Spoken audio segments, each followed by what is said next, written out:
So, a good day to make some homebrew. Okay, so this here is a fermenting vessel. You can see it's come from Homebrew online. There's a measuring chart. So that's in litres, it's 23 litres, that's in gallons. So it's 5 gallons, 40 pints. Okay, you'll need that first. Okay, and there's the lid. Fermenting vessel and a lid. You'll notice that the lid has got a hole in. That'll be for an airlock. Okay, but we'll cover that later. Now what I've done so far, I've put 5 litres of water into here. As you can see there. It's approximately 5 litres. Might be just a smidge under, but it really doesn't matter. And into that, because the most important thing with homebrew is that everything has got to be sterile. You're going to be leaving this out between a week and 2 weeks at room temperature to ferment. Now, if you can just imagine unsterilised water or anything sat there for a week and a half, to be full of all kinds of bacteria and terrible stuff. Okay, so everything has to be completely sterile. That's very important. So, in order to do that, you use a sterilizing agent. This particular one that I'm using here today, that's some lettuce that I grew. I'm just keeping it in water for when I want to use it, so ignore that. The one I'm using today is sodium percarbonate. It's 1 kilogram. It's about 40. I paid about £14. Oh, you can do your dollars, whatever conversion, whatever you want. 14 English pounds, British pounds. Sorry about that. You know what I meant. Sodium percarbonate is my choice. You can get lots of different types of sterilising solutions. This one is a no rinse steriliser, which means I don't need to rinse it off with water. Okay, so there might be a bit of residue. So what I've done, I put 5 litres of water into my bucket. And if we take a look into the bucket, I've got a stirring spoon there. Not very focusy. But I'm just going to stir. There's a gritty type feel. In fact, actually that's dissipating because I've been figuring out whether I'm going to actually be able to film this or not. Okay, so I'm stirring it up until it dissolves. And it gets a very, very slight, almost greasy texture. But so long as you don't get a grittiness at the bottom, it means it's all dissolved in. Okay, how much do I use? It says on the actual item, 3 heaped teaspoons to 5 litres of water. I do 3.5 heaped teaspoons to 5 litres of water because it's just on the safe side. I've never been ill, never had a bad batch go off on me. Okay, so I'm just stirring this up until the water is fully dissolved. Okay, and I will come back shortly when this is done. Right, and now that that's done, I'm going to lean in actually and look at you. The problem, of course, is that we're in, I live in a caravan and we don't have very much room, so you're going to have a bit of a close-up here. But you'll generally get the idea of what we're doing. As you can probably hear, all the grittiness has gone. Obviously, your fermenting bucket, you want to give that a good wash with normal soap and water first, and then a good rinse off. But that's clean, but that's not sterile, so this is why we use the sterilising solution. Okay? So, stirred it up. Our sterilising solution there is perfect. Now, something else we need to sterilise is a mixing spoon. Okay, so that stays in there. Another bit of equipment that you're going to need, which I'll sterilise with this, is a airlock. So let me go and get that. I'll be back. So now I'm back. I've got an airlock. This is an airlock. Okay, what it does, when your beer is fermenting, everybody knows this, but I'll just quickly go through it again if you're a complete beginner looking for an absolute definitive 100% guide. The beer ferments and it creates CO2, which is carbon dioxide, and alcohol. Okay, they're the 2 byproducts of the yeast eating the sugar that we're going to apply. So this allows the CO2 to escape, okay, but it doesn't let anything else come in. because if at any point during sort of 7 to 10 to 14 day fermentation, depending on how long it takes, you get foreign like foreign anything coming in, one single bacteria, they'll multiply and you won't get beer, you'll get a nasty vinegary substance, which is no good to anybody. Okay, it's not even good for cleaner. You have to do a different process if you wanted to do that, like make malt vinegar. Anyway, so we don't want vinegar, we want beer, so we've got to keep this sterile at all times. So this airlock has been used thousands of times, so it is looking a bit worse for wear, but it doesn't matter. Once it's sterile, that's fine. And a red cap on top, which will, when we put it on, it'll sit on there like that, and it'll be another line of defence, stop stuff getting in. Okay, so the airlock is going into there as well, so that is nice and sterile. Okay, you can stir that around, make sure that the airlock gets full of the sanitising fluid. Okay, nothing else really at this stage that will need to be sterilised. So that lid's not great. I'll come back in a minute. I'm gonna give that lid another quick clean. Right, so I'll give that lid another quick clean. Okay, lid goes on. Get yourself a good seal all the way round.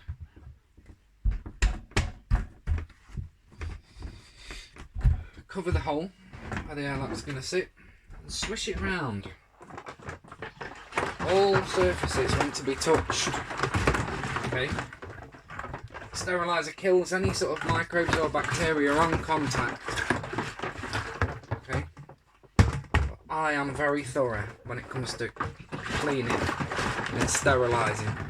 It's absolutely vital. Because if you don't do it, you will not make beer. It's as simple as that.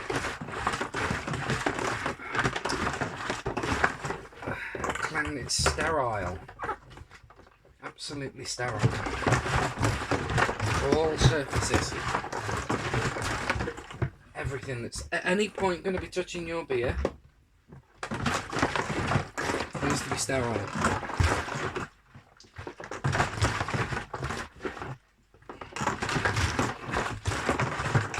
Okay, probably.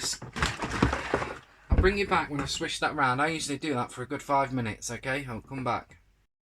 Right, and that's been sterilised for a couple of minutes, actually. 5 minutes might have been a bit overzealous. But a couple of minutes, okay? So now what do we do? Let me show you. I'll just put you down here. You'll see that I've put the plug in the sink. A few stains and marks in the sink, but don't worry, it's an old sink. And it's plastic, it's not stainless steel. So we're going to put some sterilising solution. Are we going to lose the sterilising solution now we've used it? No, we're not. What we're going to do is I like to run it off at first through the tap, and we're going to save it in the sink because then it's useful. Okay, you can still use it if something needs sterilising, which I find it often does. So while that's running into there, I also like to capture a good amount in the jug. Somewhere to rest the spoon as you're stirring, so you can rest it, and it's a sterile solution. Sorry, I'm struggling to keep you still there. Sterile solution. Keep it in the sink. Keep this sterilising solution because it is important, and it's a very vital and valuable commodity while you're home brewing. Okay, so it's quite unscripted, this, you can tell. So you just do it. Put some music on my headphones and just do the process. So it's kind of weird talking about it. So I'm saving some of the water, the sterilising solution, or the spigot, or the whatever you want to call it, wherever you are, because that keeps that area inside. That gives that a good sterilisation. Okay. Remember, you can't sterilise too much, really. So there we go. Okay, I'll let that run out of there a bit longer. That's probably enough. There we go. I'll lift you. Oh, you can hear the rains coming again. Another thing, take your lid, put that in your sink, in your sterilising solution. Okay.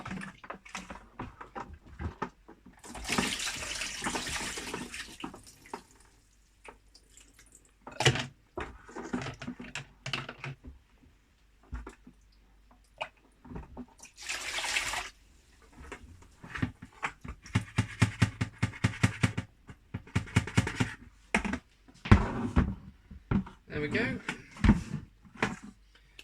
And as you can see, it does feel a little bit greasy on the fingers.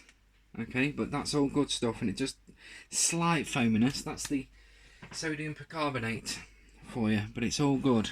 It's not, I mean, you wouldn't drink a litre of it, but whatever residue is left in there is still acting as a good sanitizer, and that is absolutely fine, and you won't be ill at all because it dissipates into perfectly edible stuff, so you don't have to worry about rinsing. Okay, and if you're going to use an option like Star San or something like that, that would leave a lot of, that's quite a foamy stuff.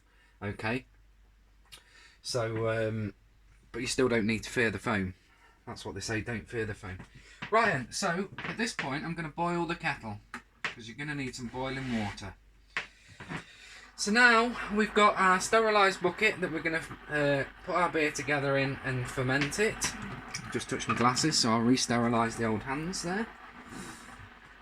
Okay, and what we use is a homebrew kit like this.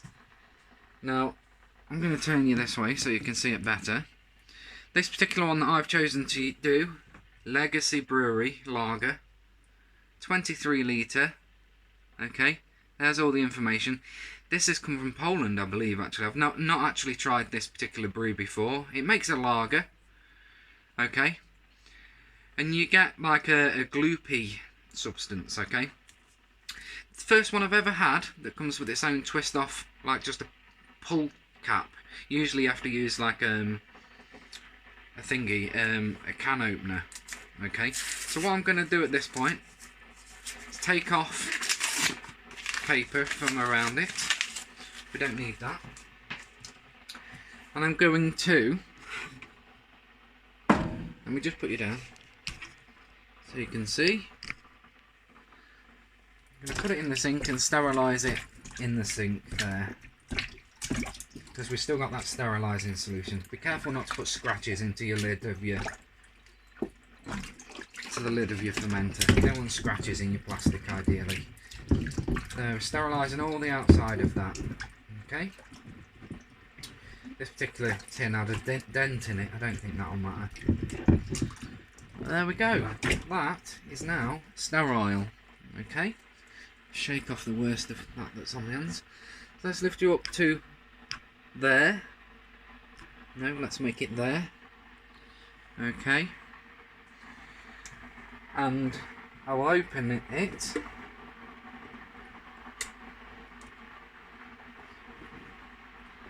I'll bring it out over here.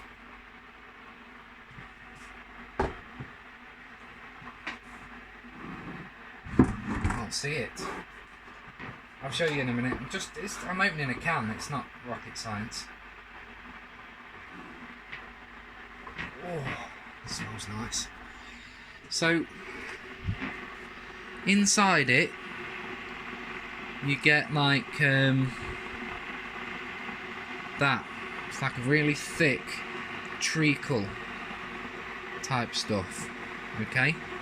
Very, very thick. That's called, I don't think it's called a malt extract. Or if you're brewing it, it'd be called the wort, but it's the wort that's had a lot of the liquid taken out. So it's very thick. That's what happens when you boil up a load of malted barley. Okay? So that's what we've got, and we're going to take that. I'm just going to re-sterilise my hands because I've been handling the camera thing. I mean, it's not a perfect steriliser to use on your hands, but it is. It's about minimising the risk of infection. You can never 100% guarantee it, but I've never had one yet, and I do this quite regularly. So we take the wort, and we pour it in. Look at it, it's like gloopy as you want. Have a look in there. This is the simplest method, by the way, of doing homebrew.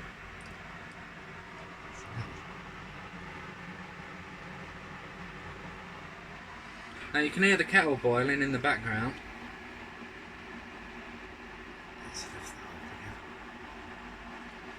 You don't want to waste any of this. Just that little bit of residue around there. It's not like the tomato sauce in a tin of beans.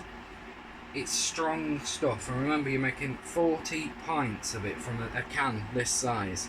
You can't waste any. There's about 3 pints worth of stuff in there, and I want them 3 pints.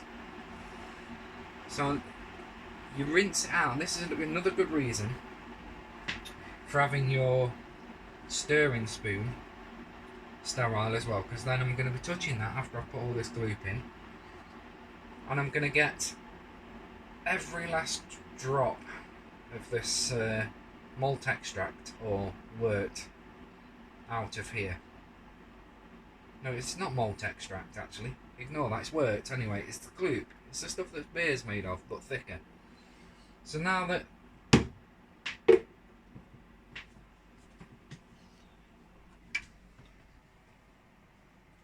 see, there's still lots in there. So we've got to get that out.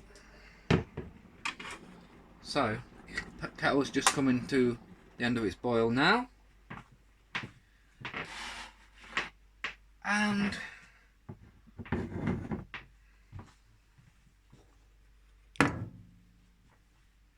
you can just see around the side. Tip the boiling water into there and fill it up. Now, another double benefit of using this boiling water is you've got to, you use boiling water, 2 kettles full of boiling water goes into there, okay, and then the rest of it is filled up with cold water, and I find that that then comes out at about 18 to 20 degrees Celsius, which is perfect. What's that in Fahrenheit? 68 to 72, something like that in Fahrenheit. So now we're taking our spoon. Okay. I'm going to flip the camera around on this. No, I'm not.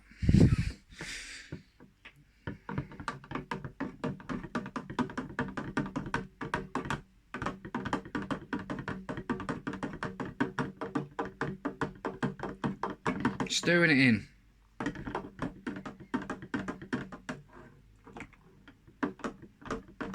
I've never seen, it looks very, very lumpy bits almost in it. It was super cheap. This particular Polish one that I brought for this demonstration, never used it before. I just brought it because it was so cheap. It was actually £13. That was with delivery. I got it off on eBay, or it could have been Amazon, one or t'other. But it was 13 quid, which is very cheap, because some of them can be about £28 actually. But if you get 40 pints of beer out of it, I never pay more than £20.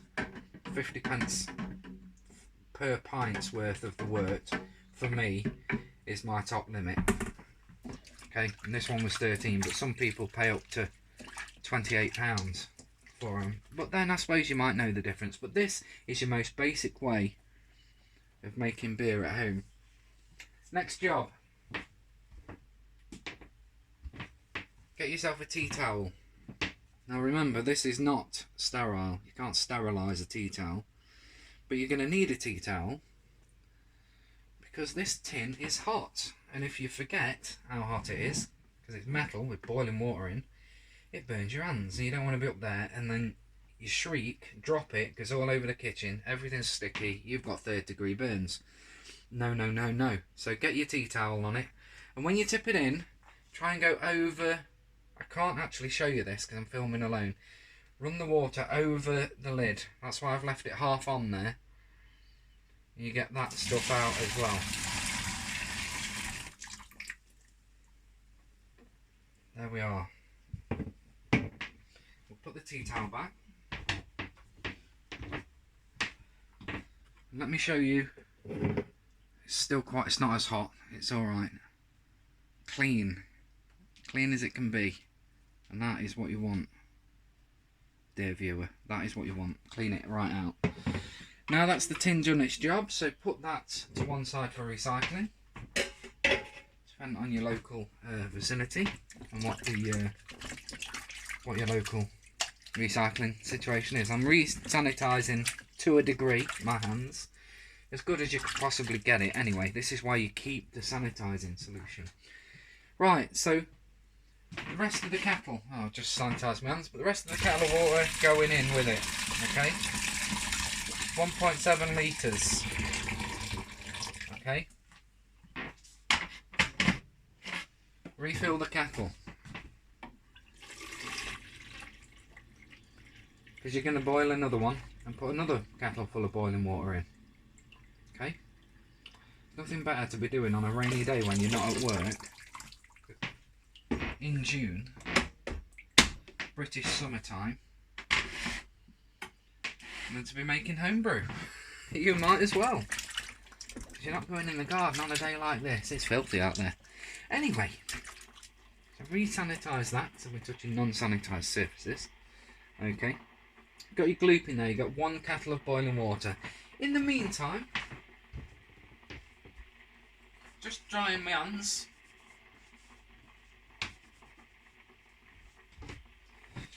In the meantime, I have pre-brought this. This is a bag of sugar. Don't know if it's the same in wherever you're watching, but in the UK these bags of sugar come in 1 kilograms. You can get 2 kilogram ones, but the classic is a 1 kilogram one. And it turns out to make 40 pints of beer, it's around 5% or 4% or whatever it is. I'm not using a hydrometer. Experienced home brewers will know that they like to use a hydrometer to... I'll do a video about in fact, we'll see if I use the hydrometer, but the percentage will be 4 or 5%, something like that. It'll be a nice beer. 1 kilogram of sugar. Now, as you get more experienced, you might move on to buying brewing sugar, which is I think that's DME, dry malt extract, brewing sugar. But I'm going back to basics on this, just granulated sugar. People will say, oh no, your beer will be terrible, it'll taste cidery. Yes, it'll have a homebrew taste, but once you're used to that homebrew taste, it's absolutely fine. So, a kilo of sugar now is going in. It works. This works just fine, believe me. You'll get a perfectly drinkable beer after 3 weeks to a month. No, maybe 5 weeks. Well, anyway, straight in, all of it. There you go. All of it, straight in. Put that away for recycling, okay? And the label. Now, just again, get that sanitizer on my hands. And now, at this point, I'm going to come back to you. At this point, that's what it looks like, and we're dissolving that gloopy liquid. I think I'm steaming up a bit. Gloopy liquid and the sugar all dissolved in. Okay? Dissolve it all. Stir it. Stir it. Remember, I've not touched this spoon with a hand that's not been sterilised, okay? At any point. There's no bacteria or anything present. This is a perfectly sanitised environment. And I know I keep banging on about it, but number one thing that's going to go wrong with your homebrew is you get an infection in there that's not yeast. That's a bad infection, and the beer will taste utterly foul, completely undrinkable, potentially even poisonous, although the alcohol will be produced, so you can't actually... Look, you'll know if you've got a bad batch. You'll be just like, whoa, that's horrible. I've tasted beer from a bad batch. I've never made one. Because it's so important to sanitise. You wouldn't drink water that you'd left at room temperature for a week and a half. Just sat there, would you? No, neither would I. That's why you've got to be sanitising. So we'll come back when the kettle's boiled and the next lot of water goes in. Okay. And that is one boiled kettle. Fantastic. Right then, it's going to go in here. Are you ready? Right. There's your close. Full 1.7 litre kettle going in.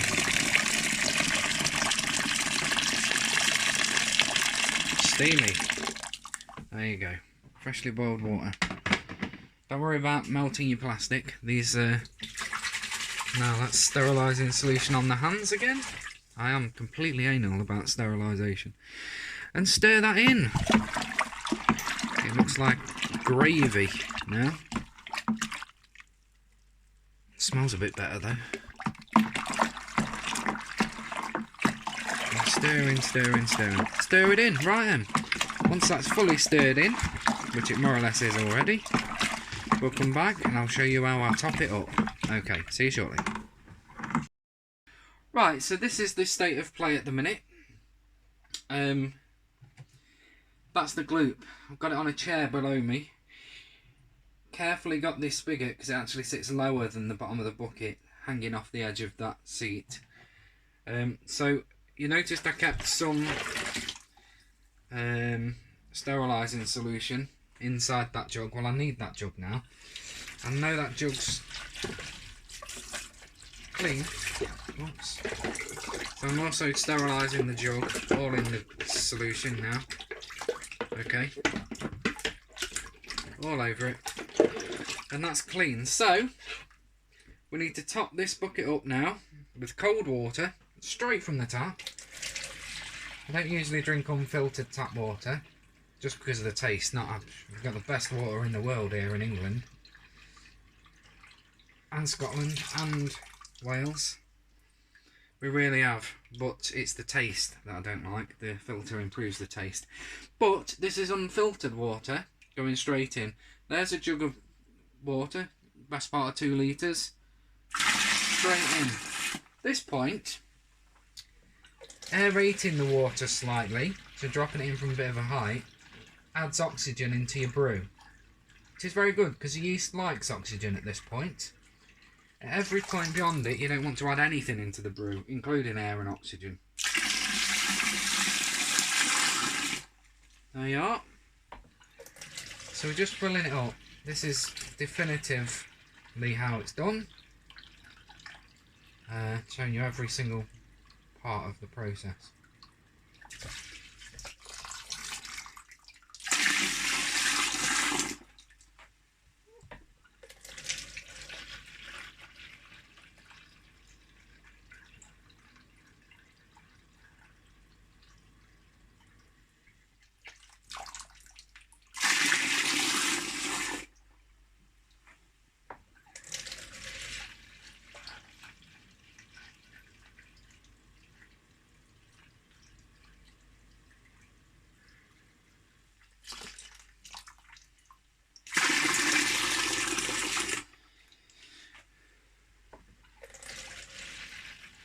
This is a skill that you need to have.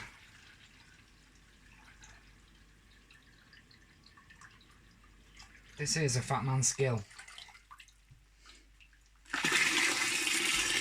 We're filling us all the way up to the 5 gallon mark or the 23 litre mark, which are very close to each other because they're more or less the same.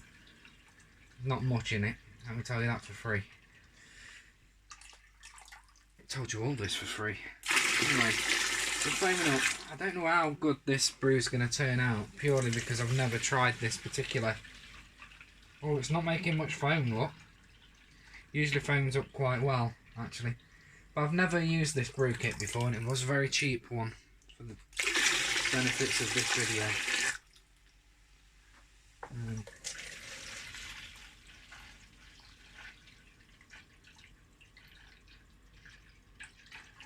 So filling it up. The cold water.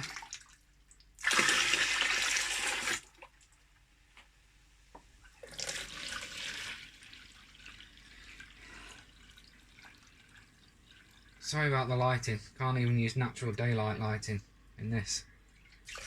Well, we are using that, but it ain't up to much. It doesn't usually do that. a little bit more.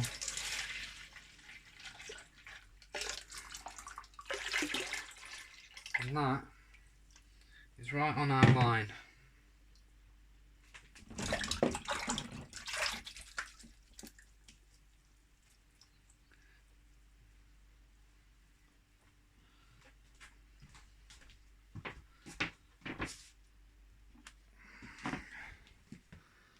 So as you can see, that's near enough for me. It's fine, okay? If your brew looks like that, that's fine. That's how it should be. Okay. Now then.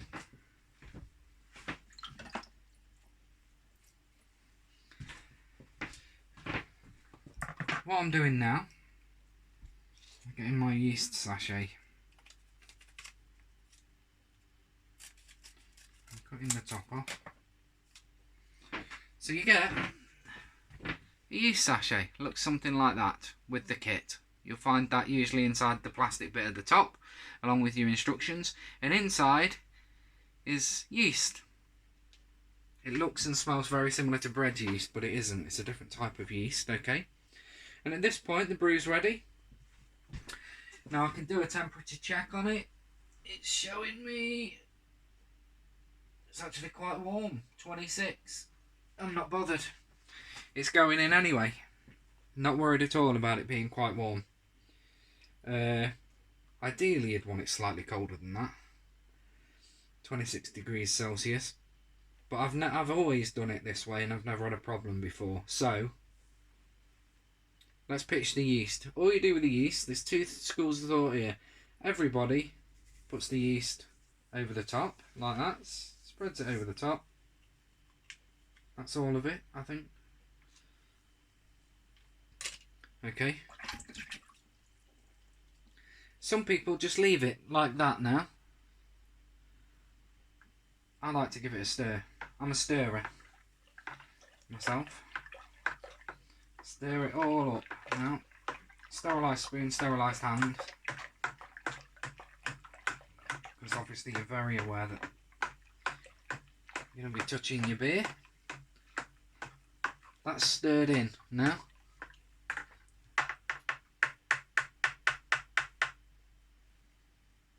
That's stirred in. Put my spoon in my jug. Now I take my lid. Let the sterilising solution just drop off. Close it up. Nice good seal on that.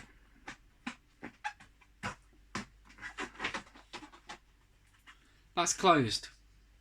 Now you notice there's a hole there. Okay. What's that hole for? That hole is for the airlock that I spoke about earlier. Don't know if you remember. Here's the airlock. Because it's a pre-drilled hole and it's got a grommet, I say that, I actually did that. Drilled the hole and put the grommet in myself. The grommet is like the little rubber washer there. Makes a good seal, okay? And then you put that, slide that into there. And like I said, in about 8 to 12 hours it's going to start producing CO2, and the CO2 is going to come up, going to rise to the top and put a nice layer of CO2 under that lid there. Another natural defence, okay? So if you only add a lid, you can actually get away, if you haven't got an airlock, you can get away with just leaving the lid loose like that, that's all. Still on the thing, just instead of being snapped down, just loose. So just enough to let that little bit of CO2 escape, but nothing's going to come in because the CO2 rises up and it will sit there. Okay, because it's heavier than air, is CO2. It'll sit there on that, trapped in. So that's another good way. Everything that could possibly even get into CO2 dies. It doesn't mix with it, but I can seal it down completely. Keep it. And inside the airlock you have some liquid. In this case I've just used some of the sanitising solution that was already in it. If I lift you down here now,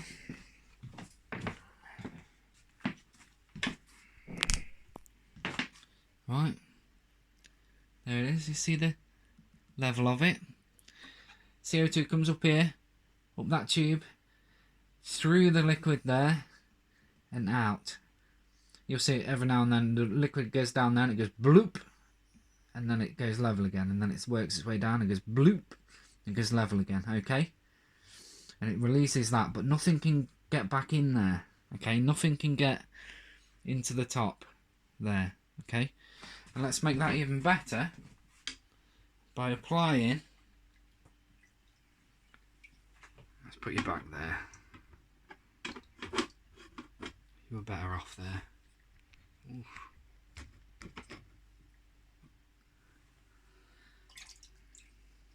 This cap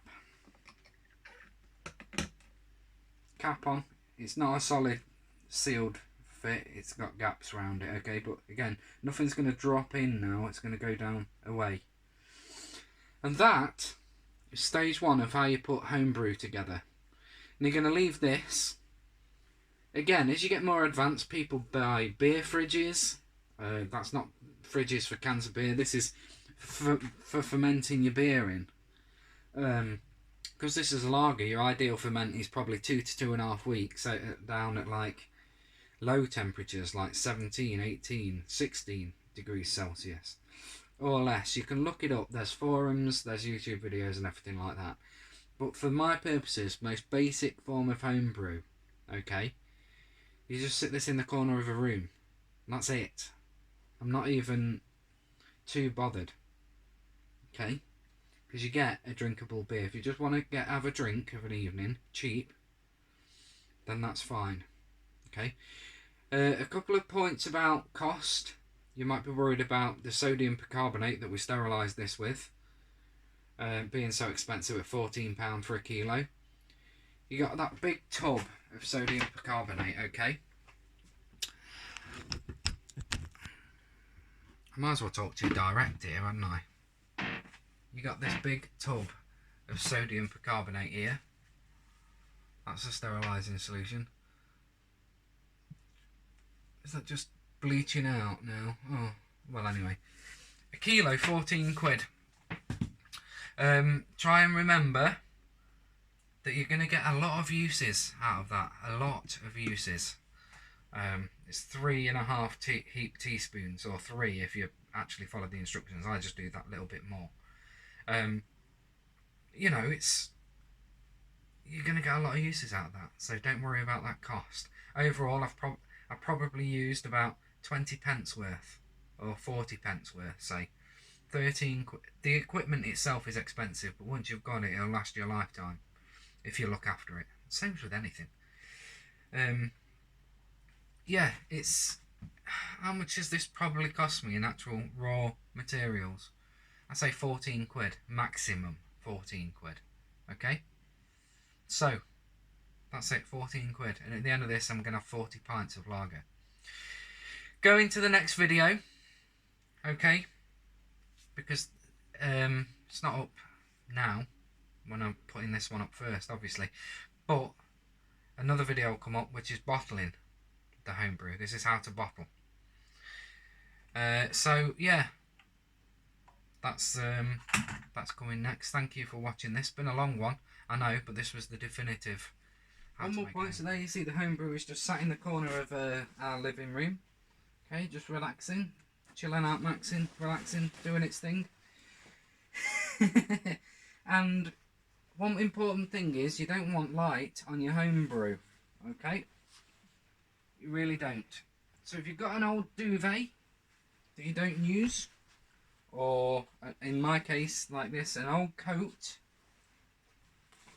get that round your brew.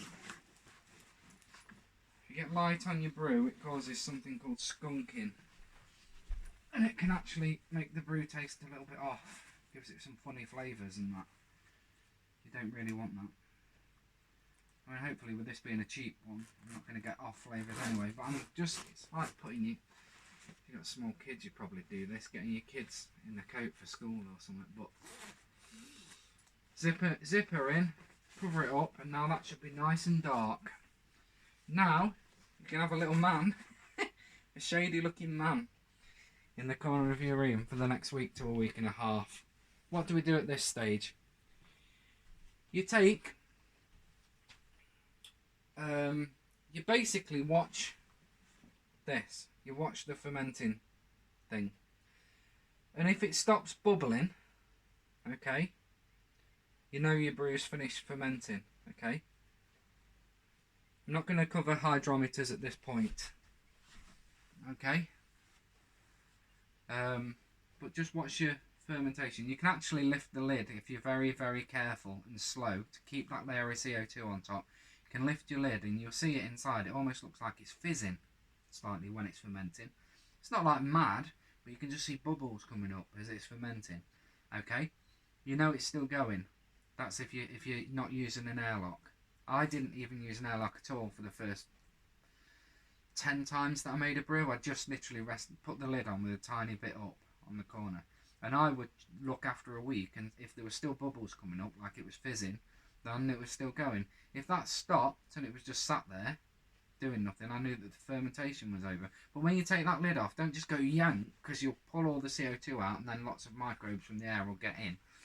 And say goodbye to your beer, because that'll be then infected. Okay, very carefully, just open it and just have a little look and keep that CO2 there. That's what protects your beer. And then if it stopped fizzing, you're good to go. That's if you haven't got a hydrometer. We'll cover hydrometers at another time. That's if you're using the most basic equipment, which is a bucket, a stirring spoon, a kilo of sugar and some kloop and your yeast, and that's it. Okay, it can be done. You don't need posh equipment. Okay, so see you in the next one. We'll talk about bottling it and when it's ready. So I'll see you in a week and a half. Okay, and that'll be when the next video goes up. There might be some others on the channel in between, because this is Fatman Skills. More of a serious video, that was. So yeah, enjoy it. Alright, make some beer. See you next time.